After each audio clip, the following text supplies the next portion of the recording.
अपनी बात रखी। और इस खबर पर बातचीत के लिए हमारे साथ अरुणेश द्विवेदी जी जुड़ गए हैं न्यूज रूम से सीधा हमारे साथ। अरुणेश जी से बातचीत करेंगे। अरुणेश, आज का दिन बेहद खास है, ये तारीख बेहद खास है और यूं कहें कि भारत का कश्मीर का इतिहास लिखा जब भी जाता है तो ये तारीख बहुत खास बन जाती है। लेकिन आज के दिन भी राजनीति देखने को मिल रही है। एक तरफ सत्ता पक्ष बयानबाजी कर रही है तो दूसरी तरफ विपक्ष अपने बयान दे रहा है।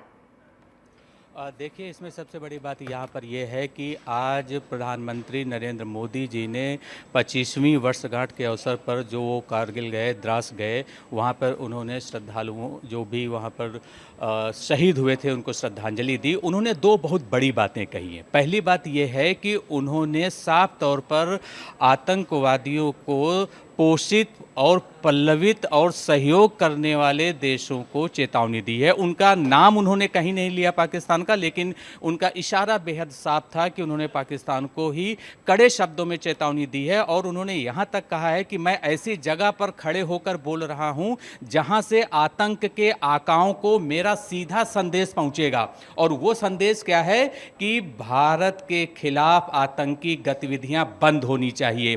कश्मीर में जो भी पाकिस्तान से प्रायोजित आतंकी संगठन आए दिन वहां पर हंगामा करते थे, कभी अब उनकी संख्या में कमी आई है, वो बंद होना चाहिए, नहीं तो भारतीय सेना मुंह तोड़ जवाब देगी। क्योंकि पाकिस्तान ने अभी तक अपने इतिहास से सबक नहीं सीखा। प्रधानमंत्री नरेंद्र मोदी का ये स्टेटमेंट अपने आप में बताता है कि अब तक भारत और पाकिस्तान के बीच 4 बार युद्ध हो चुके हैं और हर युद्ध में उसे मुंह की खानी पड़ी है। खास बात यह है कि जिस समय कारगिल युद्ध की पटकथा पाकिस्तान में लिखी जा रही थी, उस समय भारत की तरफ से शांति के प्रयास किए जा रहे थे। यानी ये आप देखिए कि एक तरफ भारत जो है कोशिश कर रहा है कि दोनों देशों के बीच शांति का माहौल हो, तो वहीं दूसरी तरफ पाकिस्तान की तरफ से कारगिल पर युद्ध की योजना बनाई जा रही थी। इसलिए मुझे लगता है कि पाकिस्तान को बहुत ही कड़ी चेतावनी आज प्रधानमंत्री नरेंद्र मोदी ने खुले और कड़े शब्दों में दिया है और ये एक बहुत बड़ा मैसेज है पाकिस्तान के लिए।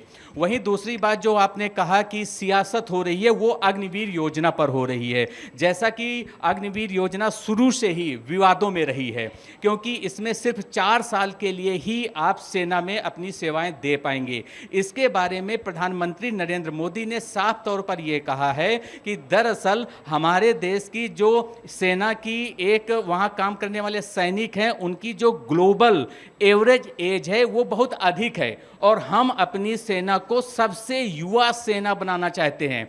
इसके लिए अग्निवीर स्कीम लाई गई है और ये स्कीम बहुत ही अच्छी है। उन्होंने विपक्ष पर और पुरानी जो सरकारें थी, जाहिर सी बात है कांग्रेस की ही सरकारें थी, उस पर उन्होंने आलोचना की है कि पहले की सरकारें कभी भी हमारी सेना के मनोबल को बढ़ाने वाली योजनाओं पर ध्यान नहीं देती थी। इसलिए अब हम ये योजना लेके आए हैं और अग्निवीर स्कीम से हमारे देश की ताकत बढ़ेगी, सेना की ताकत बढ़ेगी। तो इसलिए ये योजना बहुत बेहद अच्छी है। तो वहीं राहुल गांधी ने भी अपने बयान में संसद में उन्होंने बयान दिया था कि अग्निवीर योजना बिल्कुल ही अच्छी योजना नहीं है। वहीं आज तो प्रमोद तिवारी का भी बयान आ गया, वो भी कांग्रेस के बड़े नेता हैं। उन्होंने कहा कि आप कुछ ही महीनों की ट्रेनिंग में चीन के साथ हमारा जो सैनिक होगा, अग्निवीर सैनिक होगा, वो युद्ध कैसे कर पाएगा, पाकिस्तान के साथ युद्ध कैसे कर पाएगा। इसलिए कहीं ना कहीं इस मामले में ये साफ तौर पर कहा जा सकता है कि केंद्र सरकार अग्निवीर योजना को लेकर पीछे हटने वाली नहीं है। हाँ, इसमें थोड़े बहुत सुधार किए जा सकते हैं, जो कि अभी पिछले दिनों किए भी गए हैं, कि जैसे BSF हो गई, ITBP हो गई, अन्य जो हमारे केंद्रीय बल हैं वहाँ पर अग्निवीरों के लिए आरक्षण दिया जाएगा। चलिए, शुक्रिया अरुणेश पूरी बातचीत के लिए।